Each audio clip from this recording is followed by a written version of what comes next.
नमस्कार दोस्तों। कैसे हो आप सभी। तो आ गया हूं यार आपके लिए एक और नया रिव्यू वीडियो लेके। सिंपली क्रैक ईशेंदु सर की जो नई बुक आई है, इसमें यार 4 बुक हैं। मैंने आपको बता दिया था जब ये बुक आई थी, शॉर्ट्स में पड़ी होगी वीडियो। और ये जो फैटमैन एडिशन है, सेकंड एडिशन, इसके साथ इसको कंपेयर करेंगे। ठीक है। देखिए यार, रिव्यू हो सकता है मैं थोड़ा लेट लेके आऊं, लेकिन मैं पूरी तरह पढ़ता हूं चीजों को फिर बताता हूं। ऐसे नहीं है हवा में बात करूंगा। मैंने इसकी मॉडर्न हिस्ट्री कंप्लीट कर ली है, और क्या है क्या नहीं है इस बुक में, क्या ज्यादा है क्या कम है, मैं आपको सारी चीजें बताऊंगा। ठीक है।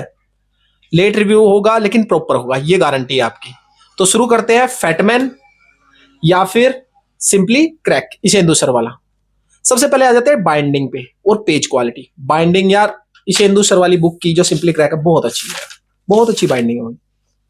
ठीक है, बहुत अच्छी बाइंडिंग है। और इसका तो हाल आपको पता ही होगा, इसका तो क्या ही बोलना। ठीक है। अब आ जाते हैं पेज क्वालिटी। पेज क्वालिटी यहाँ पे थोड़ी सी डाउन है, हल्की सी, ज्यादा नहीं, थोड़ी सी डाउन है। वैसे अच्छी है, काम चल जाएगा, बहुत अच्छा काम चलेगा। इसकी पेज क्वालिटी थोड़ी इससे बेहतरीन है, बेहतर है थोड़ी सी, फैटमैन सेकंड एडिशन की। अब आ जाते हैं टॉपिक पे, यानी कि कंटेंट, जो हमारे लिए सबसे ज्यादा जरूरी है किसी भी एस्पिरेंट के लिए। ये तो सेकेंडरी चीजें होती है यार, थोड़ी बड़ी इधर उधर की, तब भी काम चल जाता है। जैसे इसमें मैं चला रहा हूं अभी तक, ठीक है, इसमें काम चल जाता है। लेकिन अगर कंटेंट में प्रॉब्लम हो तो वो नहीं चलता। स्टार्ट करते हैं यार फर्स्ट चैप्टर से, एडवेंट ऑफ यूरोपियंस। दोनों में सेम है भाई। ठीक है।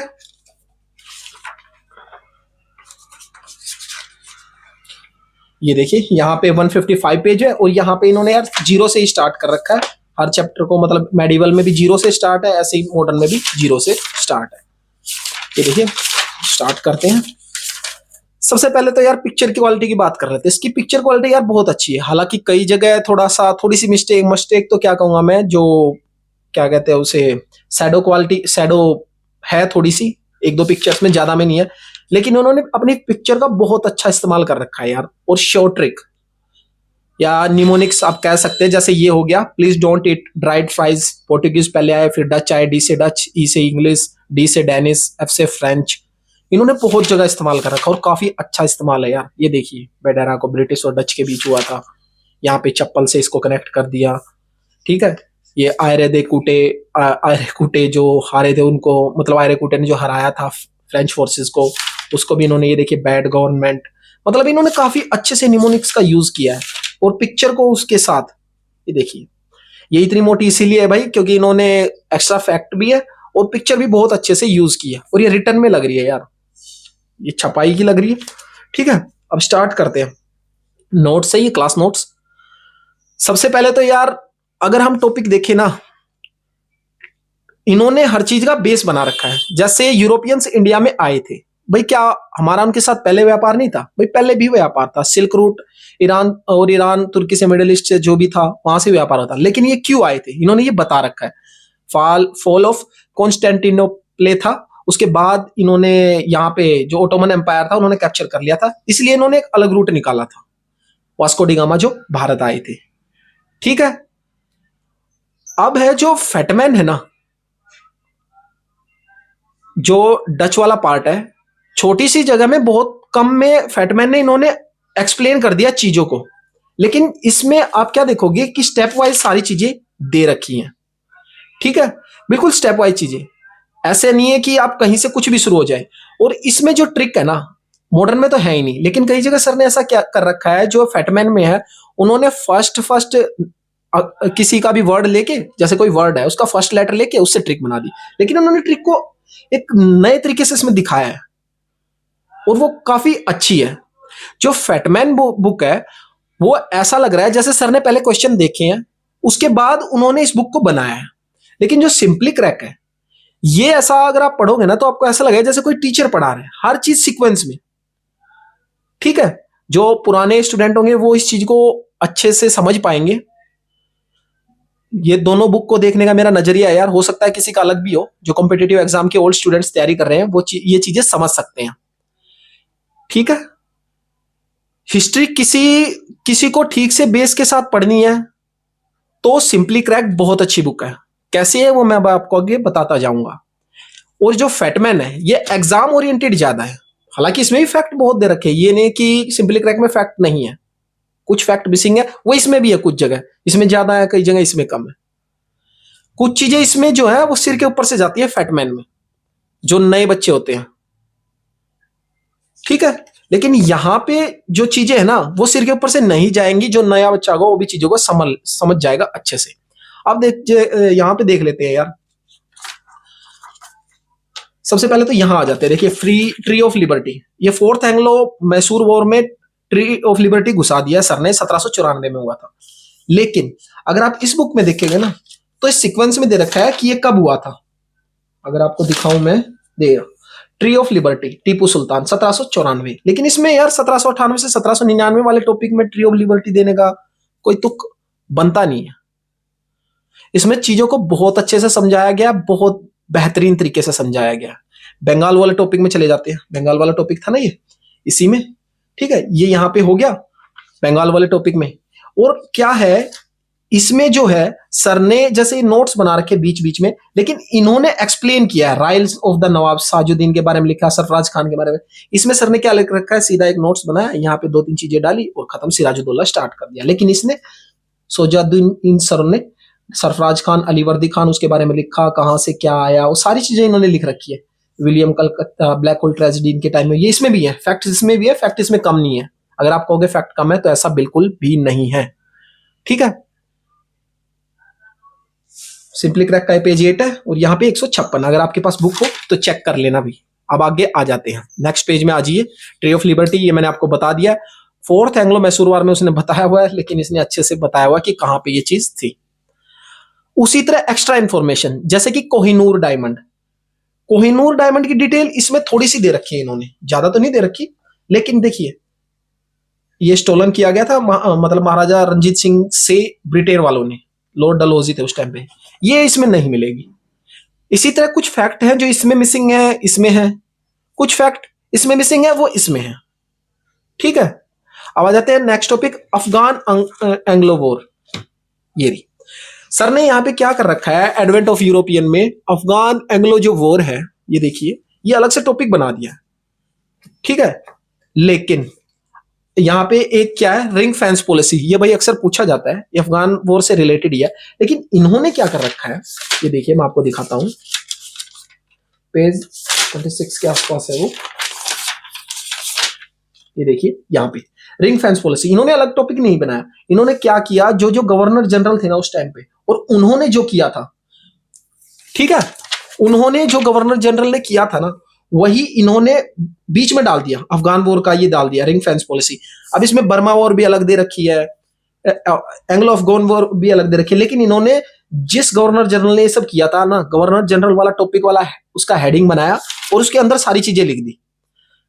दिखा सकता हूं मैं आपको, ये देखिए, पहले तो ये हो गया अफगान वॉर से रिलेटेड। ऐसे ही आगे अगर आप जाएंगे ना, ये देखिए लॉर्ड मिंटो वाला, महाराजा रंजीत सिंह के द्वारा ट्रीटी हुई थी, वो पीछे नहीं मिलेगी, लेकिन यहां मिलेगी जिस गवर्नर जनरल ने काम किया था। एंग्लो नेपाल वॉर इसमें अलग से दी हुई है, बर्मेज वॉर, एंग्लो बर्मा वॉर, जहां पे यंदाबो वाली ट्रीटी हुई थी, इसमें सारी चीजें इन्होंने बहुत अच्छे से एक्सप्लेन किया। और सर ने क्या कर रखा है, जो गवर्नर जनरल है, आपको पता होगा अगर आपने फैटमैन बुक पढ़ी है, तो यहाँ पे सिर्फ एक पेज में गवर्नर जनरल को पूरी तरह खत्म कर दिया है। मैंने ये जो फर्स्ट वीडियो आई थी मैंने बोला था कि बहुत सारी चीजें मिसिंग है यहां से, इस चैप्टर में बहुत सारी चीजें यहां पे जो दी हुई हैं इस बुक में, ठीक है। तो आपको पता चल गया होगा यार, यहां अगर इस हिसाब से देखा जाए तो ये देखिए मैं आपको दिखा देता हूं, ये देखिए जैसे इन्होंने लॉर्ड मेटकैल्फ ले लिया, यहां से स्टार्ट करते, पीछे दिखाता हूं, पीछे से लॉर्ड विलियम बेंटिक ले लिया 1828 से 1835 तक, 1857 वाला चैप्टर है ये, इसमें तो पता नहीं कहां से स्टार्ट किया है, और फिर उसका क्विक रिकॉल भी दिया है। जब आप ये सब पढ़ के ये पढ़ोगे ना, आपको बहुत अच्छा लगेगा यार कि किस गवर्नर जनरल ने क्या किया था, और ये क्वेश्चन पूछे जाते हैं उस बुक में, ये मिसिंग है, ठीक है। और इस चैप्टर का नाम आपको पता है क्या, इस चैप्टर का नाम है 1857 revolt, consolidation of British power in India. और यहाँ पे क्या है, सोशल रिलीजियस चैप्टर, ये तो बाद का है, मतलब पहले का है। ये देखिए रिवोल्ट ऑफ 1857, इसमें इन्होंने क्या किया, यहां से स्टार्ट किया, ये सारी चीजें दी, इसमें भी काफी सारी मिस्टेक है यार, काफी सारी हैं। फिर यहाँ पे 2-3 चीजें लिखी और ये टेकन रिवोल्ट यहाँ पे खत्म कर दिया, ठीक है। लेकिन इन्होंने सारे के सारे गवर्नर जनरल बताए, उनकी चीजें बताई, चीजें बताने के बाद यहां से 1857 रिवोल्ट स्टार्ट किया, और इसमें भी इन्होंने लैंड रेवेन्यू रिवोल्ट, ये क्या इकोनॉमिक इंपैक्ट, ये सारी चीजें बताई हैं। ये method of drain of wealth किसने दिया था, ठीक है, ये सारी चीजें इन्होंने बताई है। दादा भाई नरोजी, ये इन्होंने क्या कहा था, इन्होंने बहुत अच्छे से एक्सप्लेन किया यार इस बुक में। बिल्कुल ये बुक टक्कर देती है भाई, बिल्कुल टक्कर देती है। हर चीज को इन्होंने एक्सप्लेन किया हुआ गदगरी रिवोल्ट, और उतना ही एक्सप्लेन किया है जितना कि एसएससी में आता है। पीस एंड मूवमेंट देखिए, इन्होंने हर मूवमेंट को बताया है। उन्होंने तो एक पेज में बना दिया था, ये देखिए। अब यहां से स्टार्ट है रिवोल्ट ऑफ 1857, इतना सारा बेस बनाने के बाद, और वो भी क्वेश्चन से रिलेटेड। लेकिन यहां पे ये देखिए कुछ भी नहीं है, खत्म। अब आ जाते हैं next, formation of Indian National Congress. ये देखिए यहां पे ये वाला चैप्टर, यहां पे जो सर की बुक है फैटमैन वाली, इंडियन नेशनल कांग्रेस। इन्होंने क्या किया, सीधा इंडियन नेशनल कांग्रेस बनने से पहले थोड़ा बहुत लिखा, इंडियन लीग कब बनी, पूना सार्वजनिक सभा कब, मद्रास महाजन सभा, ये चीजें लिख के फिर इंपोर्टेंट सेशन दे दिए कांग्रेस के, और ये देखिए खत्म कर दिया। लेकिन यहां पे अगर आप देखेंगे ना, ये देखिए गवर्नमेंट ऑफ इंडिया एक्ट आया, उसके बाद वाइसराय ऑफ इंडिया आया। हालांकि ये पॉलिटी में कुछ चीजें कवर हो जाती है, लेकिन सारी नहीं हो पाती यार। लॉर्ड मायो आए, उन्होंने फाइनेंशियल डिसेंट्रलाइजेशन किया, लॉर्ड लिटन, इल्बर्ट बिल, भाई बहुत सारी चीजें बताने के बाद फिर ऑर्गेनाइजेशन जो बनी थी, बंगाल में कौन सी बनी, लंदन में कौन सी बनी, महाराष्ट्र में कौन सी बनी, मद्रास में, ये वही है यार। उसमें जो एक छोटे से उसमें क्या कहते हैं बॉक्स बना के दी हुई है इन्होंने, ये सारी देने के बाद फिर ऑर्गेनाइजेशन और भी लिखी है जो कि इंपॉर्टेंट है। और उसके बाद यहां से स्टार्ट किया फिर formation of Indian National Congress, समझ गए। फिर देखिए safety valve theory. Safety valve theory यहां पे एओ ह्यूम ने दी थी। Hume created INC as a safety valve for Indian discontent, और इसको सपोर्ट किया था लाला लाजपत राय ने। इस थ्योरी को बहुत ज्यादा प्रचलित कर दिया था कि ये क्यों बनाई गई है। लेकिन अगर आप इस बुक में जाएंगे ना, इस बुक में यार मिस्टेक मेरे को काफी ज्यादा मिल रही है, मैं सच बता रहा हूं आपको। देखिए मैं आपको दिखाता हूं, ये देखिए safety valve theory, Lala Lajpat Rai. एओ ह्यूम का कहीं कोई जिक्र नहीं है। एओ ह्यूम ने बनाई इसलिए थी भाई, वो इतना अच्छा अंग्रेज नहीं था कि वो हमारे लिए कुछ करना चाहता था, ऐसा कुछ नहीं था यार। उनको सत्ता स्थापित करनी थी, लोगों पे अत्याचार कर रहे थे और इसीलिए लोग परेशान थे। तो उन्होंने एक वॉल्व, जैसे कुकर में होता है वैसे ही एक वॉल्व बना दी, ताकि यहाँ पे लोग अपना गुस्सा निकाल सके। उनको क्या पता था कि ये भारत के आगे जाके भारत की आजादी के लिए बहुत बड़ी चीज हो जाएगी। अब इसके सेशन देखिए, इतना कुछ देखे खत्म।